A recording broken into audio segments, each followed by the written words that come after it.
Hi, Pattie Simone here with the FlipReport, and today I'm talking with Tonia Ries, who is the initial developer of something called TWTRCON, which has had a name change. So I'm going to let Tonia tell you a little bit more about it and the value of attending this event. I've been at two of them.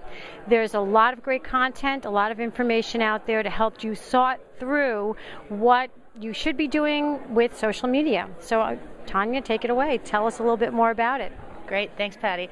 As Pattie mentioned, we have recently rebranded what was TWTRCON after 4 incredible conferences and 2 years of a lot of fun, meeting great people and learning a lot. We decided that we needed a name that really reflected just how broad social media has become, and more importantly, how broad the real-time web has become. There are opportunities for companies to create value by talking to the right person at the right place with the right conversation, getting engaged in a conversation. And those platforms go way beyond Twitter. And even though we've been covering things like location-based services and other types of integrated marketing campaign listening tools for many, many conferences, people still used to think of us as a Twitter conference. So we wanted a name that's going to reflect the fact that you can now do business in real time and use these tools to get into the right conversation with the right customer in a way that ultimately is really going to deliver value. So TWTRCON has become the Realtime Report, is our website. That's where we publish case studies, research, statistics, anything you need to help you build the case for a social media strategy and help you understand what other companies are doing on the real-time web and what the bottom line results are for that.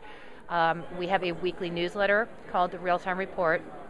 And as you mentioned, we have our conference, the Realtime Conference. Our next event will be Realtime NY11. It'll be here in New York, June 6th at B.B. King's Blues Club, which will be a fun venue because we try to have a little fun too. Yeah, you had mentioned the last time that I was there actually was in San Francisco, and that was, at a typical conference thing. So why a venue like this? What was the thought process behind that? We are a very serious conference. Our attendees get a lot of content and a lot of value. We make them work really, really hard. Our sessions start at 8 in the morning. They go all the way through until 5:30.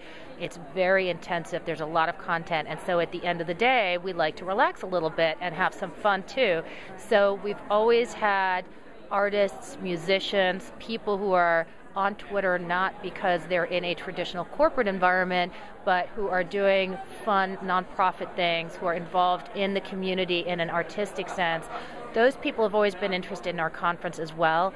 And so we're really excited to be in a venue that's going to hopefully allow some of those parts of the community to showcase their talents later in the day, maybe a little bit after hours. That sounds like fun. It's a really great combination of things going on there. So learning track and a fun track. So if they want to find more information about what you're doing with the Realtime Report and the conference itself, again, if they give you the website address? Sure, it's therealtimereport.com. And on Twitter, you can follow us at Realtime Report. And then on that website, there's a very clear link to get more information about the conference, too. Okay, great. Thanks so much for taking the time to chat, Tonia. Thank you. It was a pleasure.